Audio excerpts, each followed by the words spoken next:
on? Yo, this is Vitamin the Governor, and we are back here with Talking Rock. Today I have a very, very special guest. This is long overdue. One of the co-architects of the Mastermind Rockers. I have none other with me than Mighty Mike, man. What's going on, man? What's up, what's up? So, first of all, I want to check in with you. You know, it's been a very hectic year, 2020.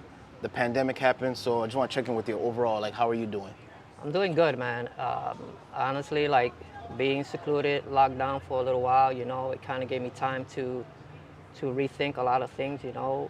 I had to deal with, like, just with family itself, you know, and just made me just kind of realize the things that I had to take care of, and that was family, and so that's what I've been working on, is a lot of that. Nice, you know, nice, trying to rekindle a lot of things with the family that I didn't do at the beginning, because I spent a lot of time in this, you know, and family was always second. So for me, kind of things have changed now. Nice, word. And we're back now. Everyone's coming back outside. You know, things are moving, and we have an event next week, July 31st. Could you say a little bit about the event? Yeah, the event was supposed to be a Rockers reunion. That was the whole idea of this. And when I came with the idea to King Uprock, you know, we talked about this, and we were like, hey, yeah, let's do it. And then he was like, hey, what do you think if we just do a rock battle? And then that started, and next thing you know, it started to form itself, so we had to give it a name as well. So I wasn't prepared to have a name for the event, but then, you know, it kind of triggered when I was thinking about turn it up, turn it loose. I think it kind of had a little catch to it, and that's what I was running with. So, and always, you know, I'm always involved with Tiny, and, you know, and when we come with these brainstormings, you know, it's always like, yo, it just happens, you know. So I'm glad that there's always people that are down and never always dismissing it. Yeah. And always like, yo, let's just do it. And we went straight ahead with it. And so it's gonna happen next week, July 31st, at McCarran Park from 2 to 8. Mm-hmm. That's the time. Again, I just wanna say that there is not a DJ that's gonna be playing out there, but we will have speakers and music and all that. So it will be definitely hype, for sure. Yeah, and if you've been to Mastermind Rockers Anniversary, not far from that, speaker, music, good people, rock battles, and come out and enjoy yourself, yo. We're looking forward to it, and we hope we see a lot of people out there. And it's just not for rockers, popper, locker, hustle, whatever you do, come bring your energy, come bring your vibration over there, yo. Nice. Yeah. So that's like I said, this is a long overdue interview. You're one of the co-architects of Mastermind Rockers, bringing it back out. There was a lot of behind-the-scenes work you did to find individuals, to organize. So the world needs to know your story and what you contributed to the rock. So before we go into that, let's go all the way back to the beginning. Where did you grow up? I grew up here in Brooklyn, Williamsburg. Wasn't born here. I was born in Puerto Rico, but raised here in New York. Okay. Resided in Williamsburg. So that's through where I spent most of my childhood, was there. And how was the neighborhood at that time for people, you know, living in a different country or living here or there that may not know about Williamsburg, Brooklyn? How was your neighborhood at that time? Who were the types of people that lived in your neighborhood? What were the types of things going on in your neighborhood? Well, during that time, you know, there was a lot of Latinos there that was living there, mixed with a few blacks as well, and Mexicans. But it was a very diverse culture there. Growing up in that neighborhood, it was crazy because, you know, we were dead center where there was a lot of gangs at the time. Like, we had the Unknown Bikers, we had the South Line Bikers, we have like Rock the House, we had Latin Precautions. You know, there's so many things going on there, but the gangs control more of the streets. So we were lucky that people in the neighborhood kind of knew us and knew people in the neighborhood. So we were always being guarded and protected by them, because those are the ones that ran the streets. But we were lucky enough to have that in our neighborhood. Nice. And when did you first get exposed to music and dance? Well, so me, I think I was like 13 years old. I was home. There was a program on TV that they showed some b-boyings, or we could say some breakdancers at the time, on TV. It was black and white. And that was the first time I ever saw that. And I got exposed to that. and I really wanted to learn this. And then in the neighborhood, there was a bunch of kids that were kind of dancing, breakdancing, as a matter of fact, across the street from where I live, so I could see them from the window. And that gave me an opportunity to go downstairs and approach somebody. I approached Choco's brother named Macho, and I told him that I wanted to learn that. And he was like, yeah, I'm gonna hook you up, I'm gonna teach you, I'm gonna come to the hallway of your neighborhood, to the building, and I'm gonna show you how to do some 6 steps and all this stuff. And so that's how I started. Nice. And you know, this is talking rock, but you know, breaking is like the cousin, or some would say the niece or the nephew. How was it in the beginning, like when you first learned? How was it learning about what breaking was, the people that would teach you, the music? How was it in those early days? Like, describe it for people. So in the early days, there wasn't really like studios that we can go to or anything like that. And when I had met these kids in the neighborhood, I mean, Choco was one of those big brothers that took me under his wing, that took me to his house, met his family, and a lot of his families were all outlaws. You know, I was not scared because, you know, I grew up around a lot of gangs in my neighborhood, but being around that environment, you know, I felt comfortable. And Choco was one of the first ones that showed me how to do the 6 steps and do backspins and all that stuff. But at the same time, they were also rockers. So that's when I first started to start seeing this, you know, was with them. And in the neighborhood, we had this guy named Little John that he was a DJ, and he would come to the park and he'll put out his music, his DJ equipment and everything. And just being out there is what exposed me to the rock, because there was these 2 guys in the neighborhood, and one of them was Chaos, the other guy was Tony. And these 2 guys were actually dancing to Just Begun and rocking against each other. And I took a look at that and I was like, whoa, what's going on here, you know? And at that time, like around what year was that? Like early 80s? This was early 80s, just before I got into breaking. I'm not sure, like 81, 82. And at that time, like, so your friend Choco teach you breaking, but you're also seeing rocking. Are you just doing it all? Because I know you used to boogie too, you used to pop too. Yeah. Are you just doing all the dances as you get introduced to them, or were you just noticing the rocking but focusing on the breaking? So I was kind of doing everything at the same time. You know, I was also hanging out with this guy named JR as well, that is like this big connection. Like, all of this is all connected. So Choco introduced me to JR. JR was also part of the crew, and we were all practicing b-boying. That's how, to say breakdancing at the time, man, we were doing that. And then at the same time, they knew Chaos, I knew Tony, and then they used to rock.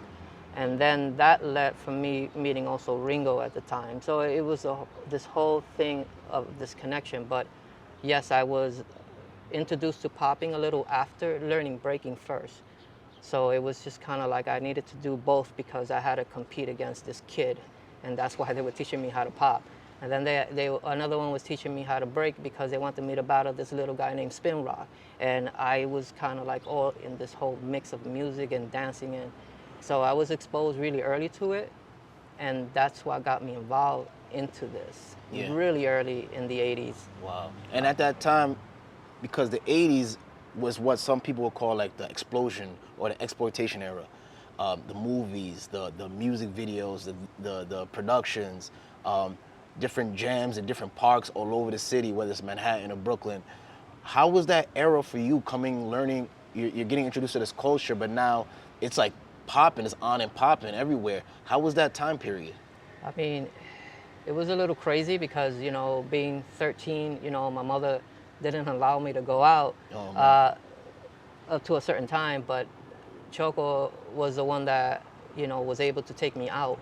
So he was a little older than you? Yes. Okay. Choco was in his teens at the time, and he just, you know, said, hey, let's go to 49 Park, and we're gonna go check out this guy named, you know, XYZ, and they're dancing over there. There's a crew out there called LDS. We're gonna go check them out, you know. So there was a lot of stuff going on in the hood already that I wasn't realizing that it was going on. And so I used to go to these park events at the time, because that's how they were doing them. And I was being exposed to more of rocking and breaking at the same time, because remember, rocking was still surface, it was still on, it was still happening. So I was seeing both of them happening at the same time. So that was one of those things.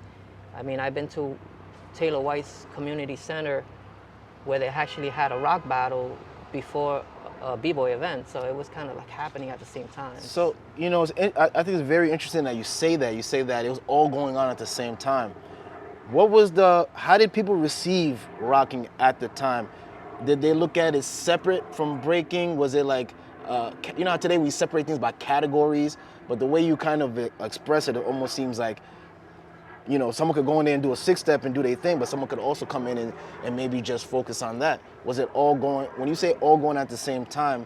So basically, rocking was happening while the breaking was happening at the same time.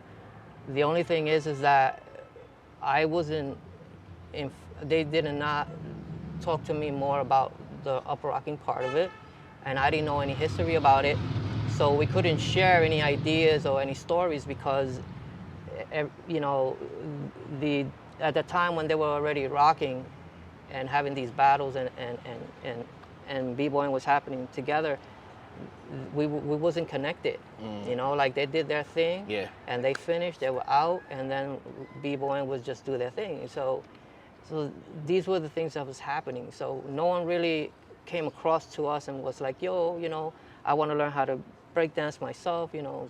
I mean, that kind of happened later on, but during the time when I just got involved, like I said, I was just a kid, and I was just kind of like absorbing everything that was happening and learning as I go. And remember, we didn't have cameras back then, so it was not like everything is in the moment. Right. Everything is in the moment. So you see it, you're shocked, and you're kind of like, wow, excited about it. But then again, you're kind of thinking like, man, I gotta go home and practice. You know, like I gotta try this move out. I saw him put his hand here, and how did, you know? So it was a lot of that. Yeah. And at that time, so it seems to me like at that time you were primarily more focused on the breaking. You did know how to rock, you could rock, but that was the flavor. The flavor of the moment was more the b-boying and Right. the boogie. So the way I got connected to rocking was that I remember we were gonna go to Washington Square Park, all of us, all the fellas were gonna go out to the park, and we were gonna be street hitters. Okay. And we're gonna go make some money, and we were gonna do it inside Washington Square Park. And we picked a corner, and we got there, and right there we were just kind of like, all right, so let's throw the cardboard on the floor, let's just go. And all these kids were just kind of like doing 6 steps and all that, and we started to attract the crowd, and we started to make money. And then right there they were telling me like, oh, we're gonna do some rocking, and I was like, okay, so you have to show me. So they were showing me how to do a jerk, you know, and I was like, all right. So that's how I got to learn at that time. It was kind of like impromptu, crash and burn right there. So wow. like, you got to learn it right here, and that's how it was happening. But I did have a lot of questions about it as I was going on with it. So at that time, like I said earlier, it's like the explosion era. Beat Street comes out, this movie comes out, they dance for the Pope, they're doing this. While all of that is going on, where were you, and what were you doing? Were you trying to get a part of that piece of the pie with the crew? So at the beginning, Choco was one of those guys that I have to mention him a lot because it was him that gave me my start. He was rolling with Furious Rockers at that time. Okay. And he told me, hey, Mike, we're gonna go to Coney Island, we're gonna go practice with these guys in some back alley, and we're gonna go practice some b-boy. All right, we went over there, and I met all these guys. I met Joey and all that, and Joey Rock. And he was like, yo, you know, you gotta learn, you gotta do this, and you got, you know, like he was expressing how, you know, how fast I had to learn, and I was like, you know, trying to catch on to this. I don't know anything about it, about breaking like that, but I knew the bits that I learned from the neighborhood. But it was kind of like pressure, like you gotta get with it, you gotta learn this, you gotta learn that, you gotta be, you know, at that time, you know, people were very, very more advanced than I was. And I was like, all right, cool, and I started, so I was kind of like part of the community with them, and I'm not gonna say that I was Furious Rockers, but I Your was family, like, I was family with them at the beginning. so like you have like a lot of affiliations with different, like you got a little bit of people from your neighborhood, then you got some Coney Island. So it's like you bounced around a lot. You got to get a lot of exposure from different places because that's such a young age to be going to the city, to be going to different places with this clique. Do you feel like that really benefited you to be able to go to different neighborhoods and learn a little bit from different people?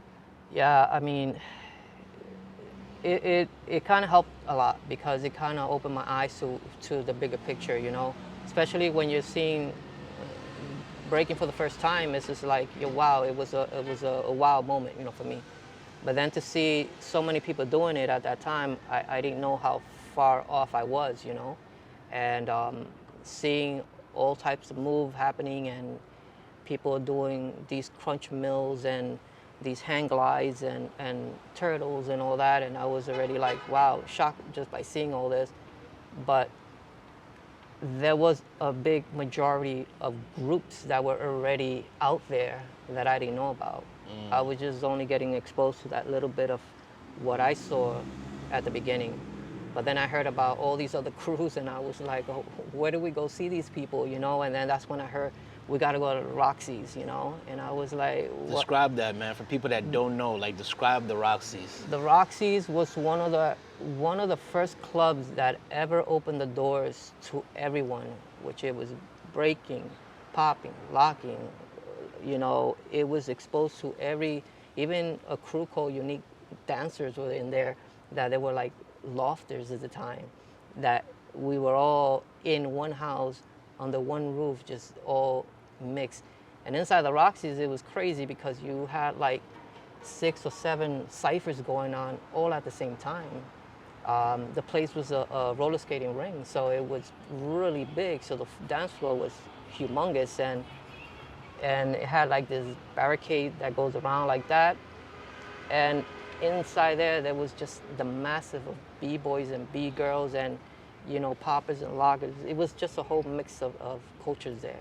And how were the battles in there? The battles were crazy, man, because whenever Rocksteady would show up, then you had Dynamic, then you had New York City Breakers, then you had Break to Dawn, then you had Scrambling Feet, then you had Furious Rockers, you know. It's just so many crews in there. When they used to meet up, it was just cypher battles, that's it. All night, everybody was battling somebody. There was not a time that it went by that it was just a hangout. It wasn't. It was just battles all night. Nice. I can't express how much battles was going on in there at the time. It was crazy. That's when I also met Normski in there, you know. That's where I met Wiggles, Fable, you know, all these guys that were all in the same house, you know, that I was hearing names about these guys and I was like, yo, I got to meet these guys. So I would wander off and say what's up to people, like, hey, what's going on? Frosted Freeze was running around like a local in there, you know. So there was a lot of stuff going on in there. It was like the hub for the dance community. And it was all boroughs. And the music, let's talk about that music, because the DJs at that time, when DJ Red Alert was in there, when you had, you know, Africa Bambaataa and all these people that were playing music at that time, it was just like insane, because the music was also giving birth to the dancers as well, because without the music we wouldn't be able to dance. So the music, that was the very first time, you know, that I was exposed to the scratching and all that. So it made a good connection between the music and the dancer, you know. And without the music, yeah, we wouldn't survive, man. Wow. Yeah, man, the Roxy's, you mean, everyone should know, it's legendary. Beat Street, that scene is legendary. So that era comes and, you know, it's like a microwave era. Everyone is in movies, this, that, productions, movies. And then, you know, the way we're told in history is that everything kind of faded out, late 80s, 90s. Is that from because you were there, how was that time period after all of that happened? Was the dance community still rolling strong? Did it slowly dissipate? What was it like for you? So I think it had a good run up to about 87. I think in 87, it kind of tampered off because a lot of people were much older. People were having families. People were getting married. People were moving. You know, so people were getting into the workforce at the time. You know, from being teenagers, we had, you know, there was things that we had to take care of, and I think we gave it a long run. From like, I'm not sure. I mean, others started. From Some 79. people started early. From 77 to 87. Oh, 10 years is a good run. Yeah. Yeah. So you know, people just kind of like had other, you know, responsibilities to deal with. So that's how it kind of went. Didn't say that it ended, because this thing was on the ground anyway to begin with. So it was not like it was really surfaced out there like that. But you know, a lot of people were doing tours and travels, and so a lot of people were in and out of New York a lot of the time. But it kind of tampered off somewhere between 87, 88, because I stopped dancing at that time. You just stopped? I just stopped. Wow, cold turkey? Like everything? Yeah, because I was just getting involved with a girl, and we were talking about moving in together and then work. So a lot of that was just taking my time, and I just couldn't. And so that's what happened. But the dancing, like I said, it strictly was underground. So I'm not sure if it died out, but I know that when the 90s hit in again, I was like, man, I was hearing so much about the clubbing at the time. And so I was just a freestyler. I was just enjoying top movements and all that. But I still had my b-boy thing in me still. Yeah, spirit.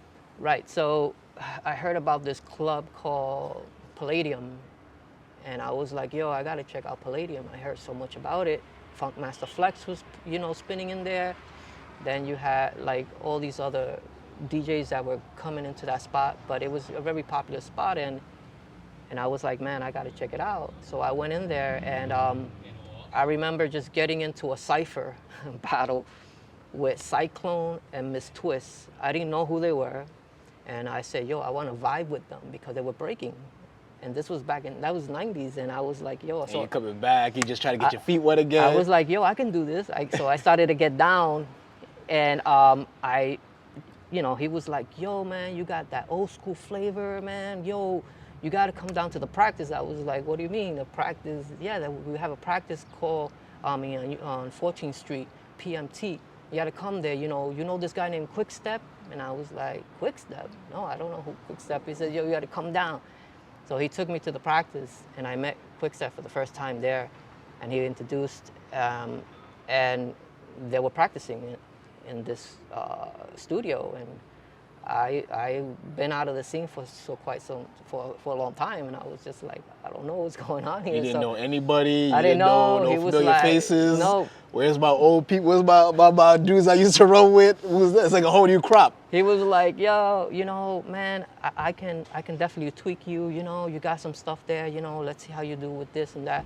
So the drilling started, because with Quick Step, everything was about drills, you know, consistency, you know, and that was one of those things that I was like eager to get back into, was that, because it was happening, and I was like, yeah, I could still do this, you know. So I just got involved. So with you coming back now, not come back, but you being re-exposed to the dance community, and now you're kind of back in the fold. When did the rock come back into the equation? So yeah, so again, back in 90s, I forgot what year, it was like 94 when I got back into the dancing, and I got back into b-boying. I remember Break Easy from back in the days. We were like rivals, and we had our own, you know, scene going out here in Brooklyn, Williamsburg. We were like a few crews that were still active at the time. And Break Easy was still doing stuff at the park that I remembered.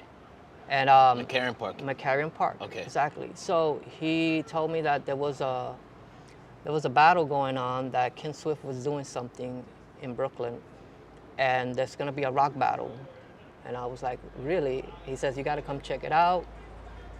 I went to it.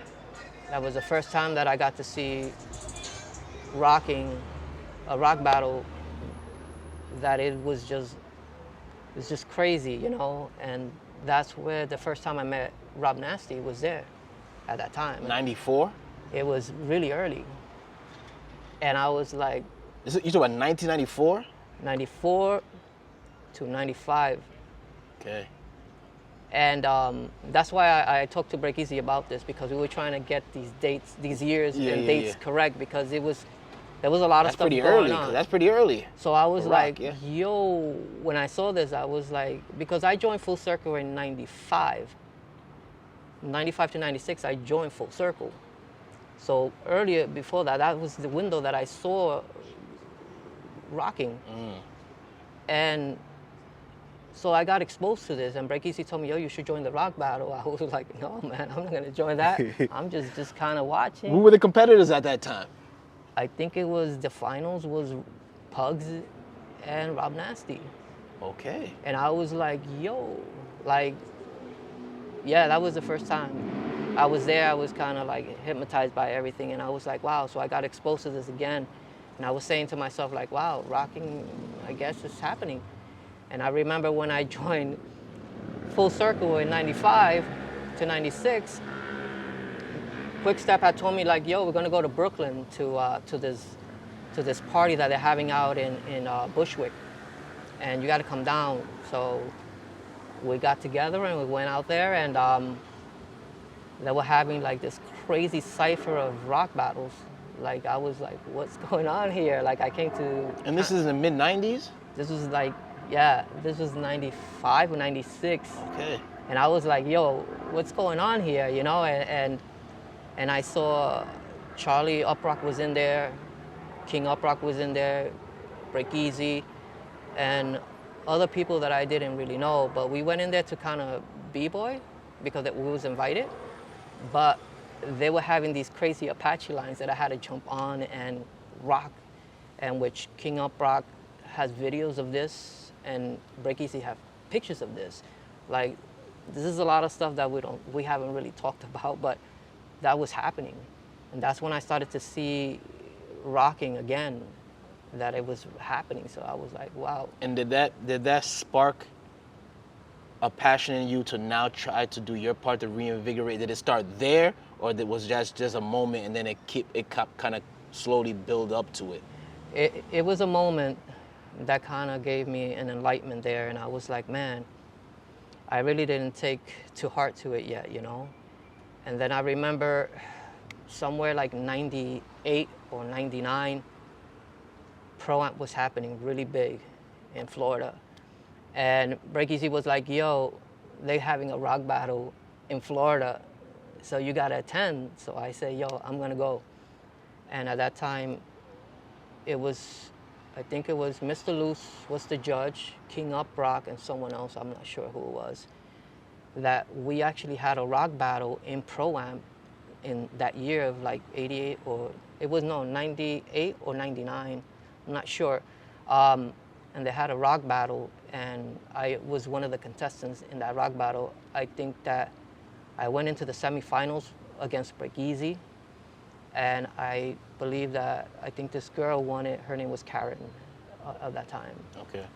Dan Deuce's girlfriend that won that battle. So, you know, you're talking about the 90s, man. That's pretty early. Because, you know, when I think about rock reinsurgence, I think of the 2000s, of course, because it kind of went to another level. But you talk about the 90s. So from what I know is like, you know, people were rocking a certain way in the heyday and the time and the way we rock now. But there also became a time where rocking was kind of known as like that, what we saw in like Beat Street with the shuffle, shuffle, drop, shuffle, shuffle, drop. So were you seeing the two styles confront each other? Were you seeing like people say, wait a minute, what are they doing with that shuffle, shuffle, drop stuff when we do jerks and we do what around? Because I know in the 90s I was seeing a lot of footage of uprock battles, but it wouldn't be how we see it today. It was a lot of the shuffle, shuffle, drop. Right. And it was just nonstop throughout the song. There was no freestyle part and then do the jerks. It was just shuffle, shuffle, drop, shuffle, shuffle, drop. So basically a lot of dancers and b-boys or break dancers at the time wasn't really exposed to the actual foundation to rock. And that was one of the first things that they showed me was the foundation. But when I started to see the shuffle, shuffle, drop, I wasn't sure like what was that. I thought it was just a drop at the time. I was like, okay, so they're just dropping. They're not really doing the whole jerk thing. So that's what I was thinking. So I was running with that idea. But I said, I guess everybody was kind of different because I see more the shuffle in Manhattan more than Brooklyn. Okay. You know, because in Brooklyn, I see rockers there that they had that whole sweetness of how they took it down, you know, and how they drop was, they had the style.